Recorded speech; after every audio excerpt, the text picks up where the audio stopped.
নমস্কার বন্ধুরা, আজকে রামনবমী, তাই রামনবমী উপলক্ষে আমি প্রভু রামচন্দ্রের পছন্দের ডিম বানাবো, পানাকাম। তো প্রথমে আমি জল নিয়ে নিচ্ছি।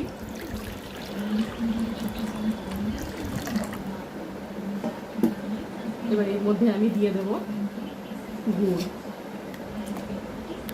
আদার রস, গোলমরিচ গুঁড়ো আর এলাচ গুঁড়ো, দিয়ে দেবো লবণ, লেবুর রস, তুলসী পাতা, কর্পূর। হাতের মধ্যে এটাকে একটু ভেঙে গুঁড়ো করে নেব। এবার দিয়ে দেবো কর্পূরটা।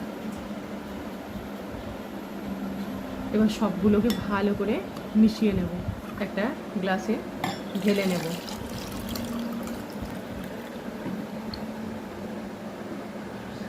পানাকাম